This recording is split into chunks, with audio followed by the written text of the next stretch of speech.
ahí está, ¿no es cierto? Vamos a seguir conversando sobre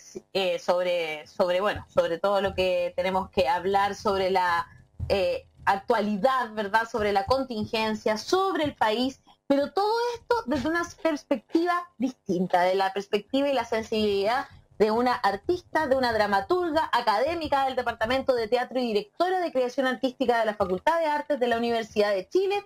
Estamos hablando de Ana Archa, quien es fundadora también del núcleo Arte, Política y Comunidad, y por eso nos interesa tanto su punto de vista. Ana, Hola, bienvenida Ana. a La Voz de los que Sobran. Bienvenida. Hola, muy buenos días. Muchas gracias por esta invitación a La Voz de los que Sobran. Oye, Ana. Sí, para analizar. Dale, si me nomás. permite, Ale y Daniel. Dale. A mí me apasiona harto el tema de cómo el arte se conecta también, ¿no? con la movilización social. Lo hablábamos la otra vez, hace algunos días, con un premio nacional de arte, y claro, hablamos como de la artización, no sé cómo sería el concepto exacto de la protesta, del movimiento, algo que empezamos a ver con los pingüinos, ¿no? El movimiento estudiantil, y que también se ha ido sentando. La mirada siempre está puesta en la violencia, pero también se advierten que hay manifestaciones que califican directamente como artísticas y se conectan con la urgencia de la ciudadanía, ¿no? En la calle, en la protesta. ¿Cómo lo has visto tú? ¿Cómo lo has leído tú? ¿Cuál ha sido el papel que tú identificas ha cumplido el arte también en el movimiento en general que está viviendo el país? Bueno, como tú lo identificas muy claramente desde el 2006, creo que las manifestaciones artísticas han estado sumamente ligadas a todo este despertar social que ha habido en Chile, que podríamos poner ese origen en el 2006, post los años 2000, y que después tiene su nueva arremetida el 2011, después el 2018, y bueno, estallando de manera radical en la revuelta del 2019. Creo que esa cuestión la identificamos nosotros más a partir de esa fecha, porque es lo que generacionalmente quizás más fuerte hemos vivido también, pero si nos vamos más atrás, al periodo de la dictadura, también sucedió aquello. Exacto. De alguna manera, las comunidades, el pueblo, o como decía el 2019, la Puebla, la Pobla, necesita también, necesita manifestar aquello que es lo urgente, que es la necesidad de ese grito, más allá de la pancarta, y elaborarlo desde una perspectiva estética. Y esa perspectiva estética, esa manera de actuar que actúa en cierto sentido como difusión, como contagio, como peste, como propaganda, tiene que ver, desde mi perspectiva, con un principio que yo defiendo mucho, que creo que está en cualquier ser humano, que es el principio de la creatividad, el principio de la imaginación, el principio de generar algo para comunicar algo de una manera que no sea como la cotidiana. Es verdad que el mundo del arte también se identifica como un territorio como específico, separado, distinto de otras disciplinas, etcétera. Pero que exista eso no implica que cualquier cuerpo no tenga la capacidad de crear en aquello que es lo colectivo, o lo que un artista alemán que a mí me gusta mucho, que de los 60, que se llama Joseph Beuys, llamaba la escultura social. O sea, que ese principio de acción creativa, de acción imaginativa, de acción de propuesta de cómo construir un mundo, está en todas las personas. Entonces, se activa, y las comunidades lo activan desde distintas potencias de aquello, que pueden ser las potencias de la visualidad, las potencias de la corporalidad, las potencias de la sonoridad, y así surgen los cantos que surgen típicos en la protesta, surgen las coreografías, las comparsas, los grafitis. Los murales, claro. Ahora, Claro. Exacto. hay algo que hablábamos la otra vez con Harto baile, harta performance. harta también. performance, y lo hemos Sí. visto. La persona con la que hablábamos es Gonzalo Díaz Cueva, con él hablábamos un poco de este tema, y él tenía una postura que decía que respecto de cómo los artistas pueden eventualmente tener como insumo creativo el tema de la protesta, él siente que tiene que haber una distancia. A él le generaba un poco de ruido esto de ser tan reactivo, de manera tan inmediata como al acontecimiento en sí, ¿no? Yo no lo puedo imaginar como el que hace una canción, o el que pinta, o el que quiere hacer un, no sé, un documental o lo que sea. ¿Cómo lo percibes tú? ¿Compartes esa idea? ¿Hay que mantener una distancia para leer bien el proceso? ¿Cómo separar esa pulsión del artista como formal académico de la expresión artística que a veces es más callejera, que a lo mejor no tiene mucha instrucción, pero tiene mucha emotividad también? Desde mi perspectiva, las cuestiones pueden convivir. O sea, yo no me decantaría por decir esto es lo que es, o esto debe ser, o esto no debe ser, porque me parece que eso cierra las potencias que podemos estar como percibiendo en este lugar. Para empezar, pienso que ningún artista debería estar como obligado a tener que hacer algo en el momento mismo de la revuelta. No me parece que haya una obligación de imperativo creativo estético inmediato ahí. Lo que me parece a mí es que lo que sucede es que ni siquiera quizás los profesionales del arte hacen algo en ese momento, sino que los que hacen todo esto muchas veces son las propias comunidades que no tienen profesionalmente el rótulo de artista, pero eso no significa que no tengan esa potencia creativa y esa potencia expresiva. Me parece que el mundo profesional del arte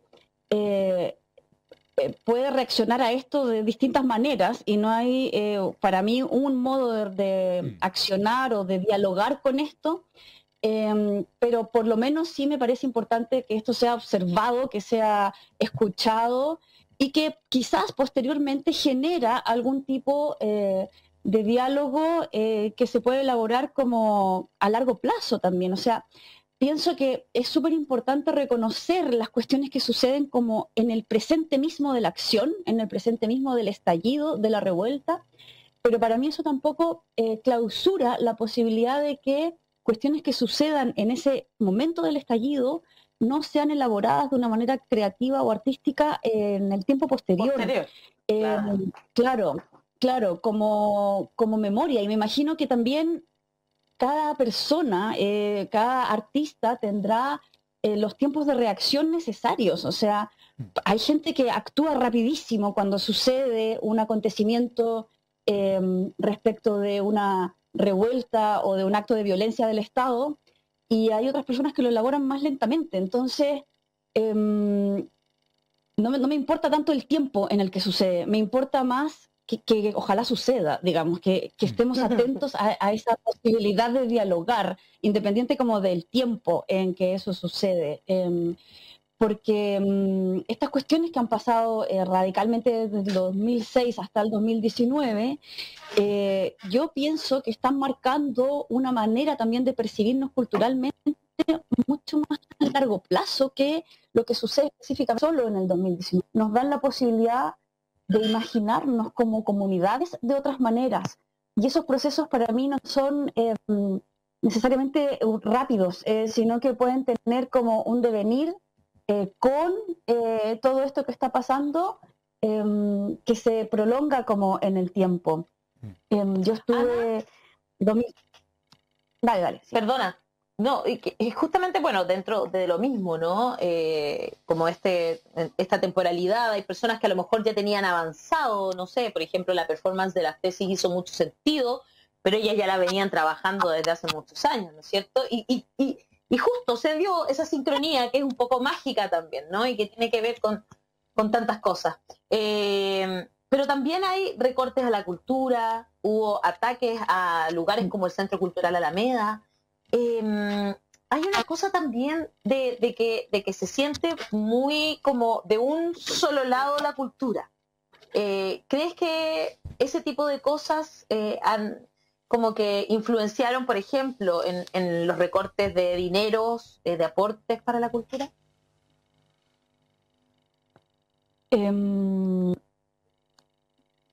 A ver, yo creo que hay una cuestión que se ha hecho evidente en todo este proceso, que es que aunque no hayan como discursos oficializados respecto a una especie de temor hacia las manifestaciones culturales o a las manifestaciones artísticas de parte del gobierno y del régimen de percepción que este gobierno ha establecido, sí me parece que se hace evidente por la seguidilla de decisiones y de discursos públicos al respecto que cuestiones como cultura, educación y artes no son los problemas ni las capas de la experiencia cultural en las que este gobierno mejor transita, sino que todo lo contrario, son los donde peor transita.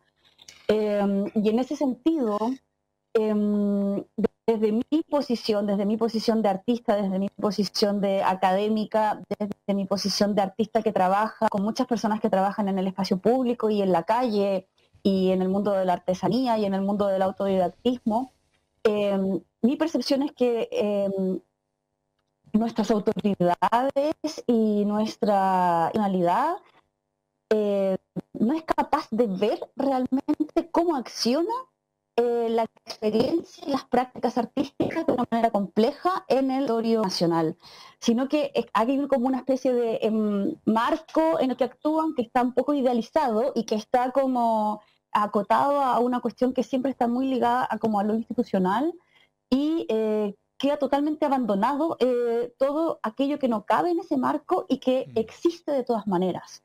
Por ejemplo, ha habido de parte de este gobierno durante el 2020 el bono de ayuda y desde el Senado y el de la Cámara de Diputados se impulsó lo de los 10% de las AFP. Hay un altísimo porcentaje de personas que se dedican al mundo del arte, que trabajan en el mundo independiente, que no pueden acceder tampoco ni siquiera a estas ayudas, porque no tienen un régimen de trabajo que tenga algún tipo de formalidad. Entonces, está totalmente fuera de todo, es una especie de periferia muy presente, muy expandida en el ámbito de la cultura y las artes, pero como invisible a la institucionalidad. Entonces, en realidad el 10% le sirvió a muy poca gente de este mundo independiente que trabaja boleteando, digamos, y el segundo ya no existía. O sea, es como que se generan unas políticas que son para circuitos sumamente acotados de realmente la masa de personas que invierte energía a diario en sus vidas para generar una experiencia respecto de la percepción, respecto de lo estético desde las distintas disciplinas que cultivan. Y esa es la gente que mayoritariamente también está en la marcha haciendo esa manifestación artística muchas veces. Entonces hay una cuestión de desfase total entre territorios, tierra y realidad respecto de esta institucionalidad. Es como lo que decía ayer el ministro de Economía, que los profesores no habían hecho nada durante el 2020. O sea, que no quieren trabajar. Que no quieren trabajar, es no entender nada de lo que pasó en el 2020 y es igual de grave que cuando Mañalich dice no tenía idea que la gente vivía tan hacinada. O sea, son autoridades, tienen cargos en el sistema del Estado, que es el sistema que tenemos hasta ahora, tienen que saber que esas cosas pasan y no lo saben. Entonces es muy grave eso, porque se trabaja desde una lógica de idealización de la situación que no responde a lo que realmente sucede. Y quería agregar una cosa chica respecto a lo que dijo Ale hace poco, que las tesis se adelantaron o tenían algo que explotó justo cuando... Y en eso me gusta lo que ella sugirió como de las distintas temporalidades. O sea, yo creo que sí hay gente a la que el estallido la tomó como muy sorpresivamente y nunca imaginamos que esto iba a pasar, no sé qué, pero por ese mismo trabajo en terreno que yo he hecho, sé que hay mucha gente que estaba esperando que esto pasara hace mucho tiempo y trabajando problemáticas y temáticas que tenían todo que ver con eso que explotó. Entonces era como simplemente en algunos casos era como volver a sacar lo que ya estaba hecho también a la calle. Y en ese sentido, en relación a la pregunta de Gonzalo Díaz o a la propuesta de Gonzalo, ahí me parece que se confirma esta idea de las distintas temporalidades que pueden haber respecto de esta posibilidad de conciencia colectiva respecto de una necesidad de una justicia social, de un cambio de paradigma respecto de cómo se vive, cómo se actúa, cómo se usa la ciudad, cómo se generan expresiones artísticas también. Eso. Ana, redondear. sí, Daniel. Ana, sí, bueno, yo me quiero meter en un tema de lo último montaje que están haciendo ustedes. Leo dice, tratamiento escénico de las actas de documentación de trabajo de la Comisión Ortúzar.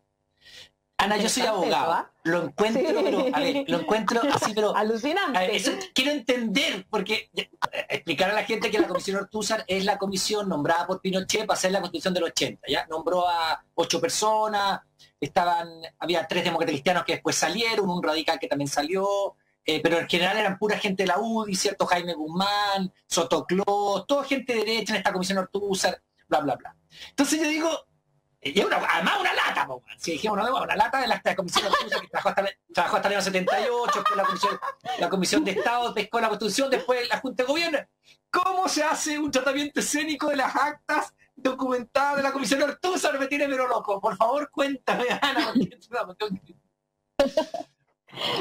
Esto nosotros lo empezamos a hacer cuando se conmemoraron los 40 años del golpe, el 2013. Yo había encontrado las actas haciendo un trabajo de mi investigación de tesis doctoral y trabajé con un fragmento de las actas con estudiantes de la Universidad de Chile que estaban en 4º año. Algunos de estos estudiantes quedaron como muy entusiasmados, muchos de ellos habían sido muy activos en el 2011 para el movimiento estudiantil, muchos de ellos habían sido gestores de toda la gran performance de las 1800 horas por la educación chilena, acto poético rebelde increíble del año 2011, y nos propusimos trabajar con las actas, pero sabíamos que era muy difícil, como tú dices, porque aparte de eterno documento, porque son 11.000 páginas de las sesiones. Sí, pues, son las sesiones de la Comisión Ortúzar. Sí, ¿no? Sí. Sí, increíble. Era un lenguaje de abogados que ninguno de los artistas comprendíamos bien, entonces era como hablar en una cosa rara, qué significa realmente soberanía puesto acá, cómo lo entendemos, etcétera. Y este trabajo ya fue hecho, Daniel, fue hecho entre el 2014 y el 2017, y nosotros, bueno, lo resucitamos fuertemente en el 2019 también, en asambleas de plaza, de atrocidad. Y lo que hicimos fue configurar un equipo interdisciplinar de artistas visuales, de artistas de teatro, de historiadores, de abogados constitucionalistas, de músicos, y fuimos desentrañando lo que estaba en estas actas, mucho con la ayuda de los abogados y de los historiadores, entre los que estaba Sergio Grech, por ejemplo, que trabajó con nosotros, y Oriela Orelluna también, que ella es abogada, que nosotros habíamos estado metidos en toda la cosa de la Asamblea Constituyente, entonces como que por ahí había esta red de gente. Y hicimos un trabajo donde el propio material de las actas nos iba dando qué hacer, entonces fuimos de a poco trabajando por capas, intervenimos lugares públicos donde esta comisión se había reunido, subimos hasta el Cerro Chacarillas, en el Cerro San Cristóbal, descubrimos que el acto había sido adentro de la piscina Antilén, literalmente, el acto de Chacarillas fue literalmente adentro de la piscina vacía en pleno julio del año 77. Hicimos una intervención de instalación ahí en el cerro, cambiamos los letreros del cerro, dijimos aquí se consiguió la Constitución, y todos esos actos eran un poco fantasma, pero quedaban, lo registrábamos, la gente lo veía. Y después fuimos haciendo performance en la calle, muchas cosas afuera del actual GAM, que fue anteriormente la UNCTAD, algunas cosas en la remodelación San Borja, cosas afuera de los tribunales de justicia, afuera del Congreso, como performance. Finalmente constituimos un montaje que presentamos en aulas y patios universitarios y también en plazas y en patios de corporaciones culturales. Y creo que el momento que tuvimos como más gente y más público fue en un festival de teatro de calle que se generó junto con la Pato Gallina y la Patriótico Interesante, que fue el 2017, y que nosotros presentamos en la Plaza Yungay este trabajo, que también había ido a Valparaíso antes, a la ex cárcel, y ahí como que lo dejamos medio en barbecho, porque ya sentíamos que habíamos hecho mucho de esta difusión, la obra terminaba con que rompíamos una Constitución del 80 de madera con un hacha, y le pasábamos el hacha al público para que el público pudiera hacer eso también, y el público lo hacía. Excelente. Y era muy, muy como catártico. Y en ese momento también generamos muchas conversaciones al respecto, coloquios, conversaciones con artistas, con intelectuales, con gente que había trabajado por la Asamblea Constituyente, y se fue como contagiando esta cosa, y conocimos muchos activistas del mundo de Cambiemos la Constitución también. Entonces, claro, cuando viene como el 2019, nosotros estábamos con esto ahí, y lo que hicimos fue resucitar algunas piezas, como algunas partes, escenas, performance. La hicimos en la Plaza Yungay nuevamente, porque la Asamblea Territorial de ahí es muy, muy activa y ha estado trabajando desde el 2019, desde el estallido en adelante, sin parar durante todo el 2020, organizando todo, así como comisiones de abastecimiento, salud, género, feminismo, ¿Y cómo cuidado de la gente que vive en la como calle, etc. el proceso constituyente que está ahora desde esa perspectiva? O sea, haber estudiado todo eso, como dice Daniel, que, no sé, 11.000 páginas Habla don Jaime Guzmán y dice, así es, tal cosa. Sí, pues, sí, la señora no sé cuánto le contesta. Don Eduardo Sotoclós agrega. Así es un acta, una lata. O sea, yo por lo menos hicimos de una forma, encuentro que es increíble, pero ¿cómo se ve desde ahí el proceso de hoy? En ese momento no se veía ni cerca, ¿no? Ni cerca, o sea, y de hecho al principio cuando empezamos a trabajar había gente que nos decía como, ay, otra vez con estos temas de la dictadura, ¿hasta cuándo? No sé qué. Y nosotros como que decíamos, claro, hasta que cambie, o sea, como ¿Qué discurso, están pegados. qué discurso más violento el que acabas de recordar? Era un discurso muy instalado, avalado por muchos que hoy recordaron sus credenciales democráticas, convengamos. Había muchos que estaban abogando por, oye, ya está, ya pasó, miremos hacia adelante, construyamos una mirada de futuro. El cine chileno, dejemos de pensar en lo que nos divide, pensemos en lo que nos une, un futuro. Claro. Bueno. Exactamente, pasaba eso, y nuestra respuesta, que me acuerdo un día patente, que un joven actor que es dramaturgo también y director, Tomás Enríquez, dijo, que es mucho más joven que yo, o sea, es como una generación 10 años menos que yo, como, porque hay que insistir en esto. Y después de ahí para adelante siempre dijimos, hay que insistir porque esto no cambia y sigue determinando nuestras vidas. Pero realmente, a pesar de estar como súper metidos en el tema y muy conectados con estos grupos del activismo por la Asamblea Constituyente, nos pasaba que también nos sentíamos que era una cosa así como masiva, o que todo el mundo estaba conectado con esto, pero sí teníamos muy buena recepción cuando la obra se veía, así del público, cualquier público normal, de la gente normal, mucha de la gente joven también, así como gracias por hacer esto tan didáctico, porque tratamos de hacerlo de una manera que fuera sensible perceptualmente, que fuera irónica también. Las comisiones Ortúzar que armamos eran con títeres gigantes, entonces eran como un poco marioneta, era una marioneta de Jaime Guzmán que decía las cosas. Y luego, cuando vino todo el proceso del cambio constitucional, yo el 25 de noviembre no lo voy a creer. Dije, ¿qué está pasando acá? Es como, ¿qué está pasando de verdad?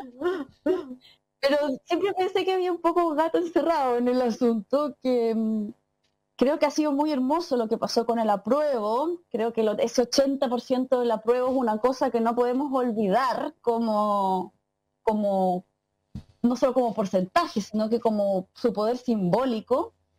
Yo ese día fui a Plaza Dignidad, no me importó de COVID nada, porque necesitaba estar ahí de nuevo, como... el lugar donde comenzó todo.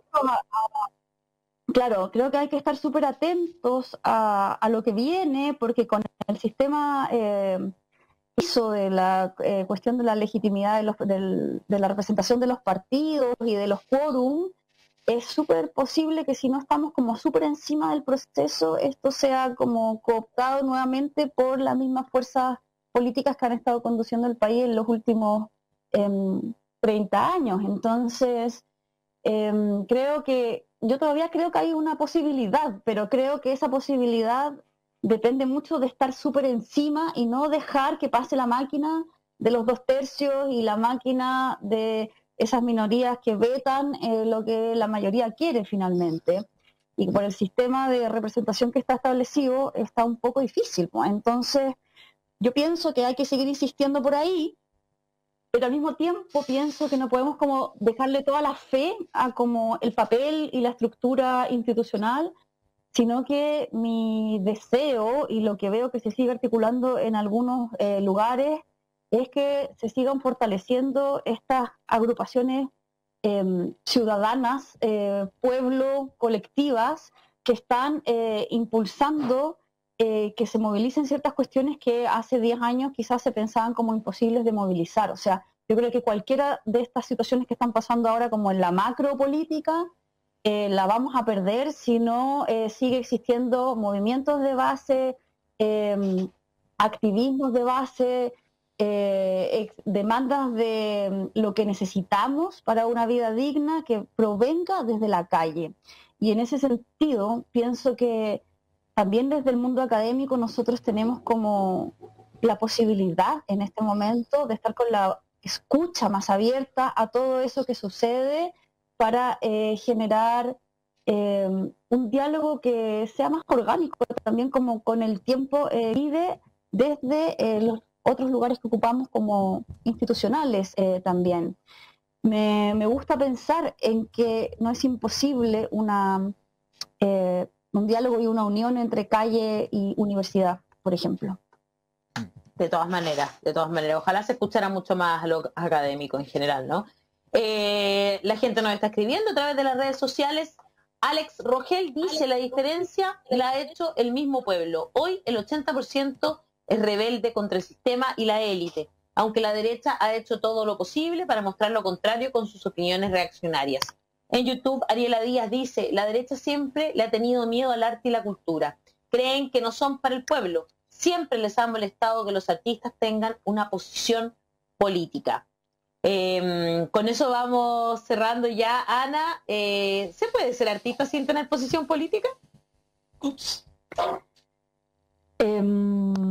Si me preguntas a mí, desde tu punto de vista, claro. Yo te digo que no, que eso es muy difícil, pero también depende cómo respondamos. Hay una artista de performance muy importante en Guatemala que se llama Regina José Galindo, que trabaja muy brutalmente con toda la memoria histórica de Guatemala, que tiene una historia de violencia estatal muy fuerte en los últimos años también, y trabaja con todos esos materiales. Y si tú le preguntas a ella si su arte es político, dice que no, que ella hace lo que tiene que hacer.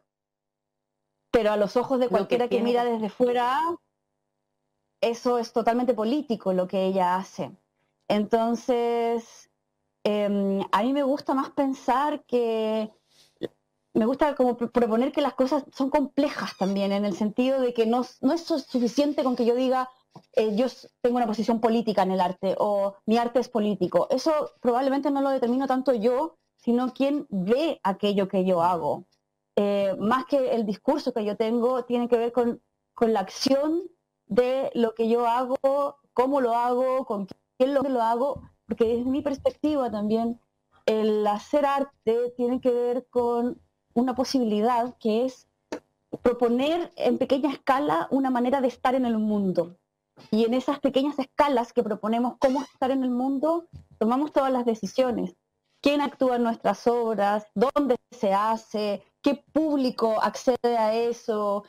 ¿Cuáles son los problemas que trata? ¿Con qué lenguaje se hace eso?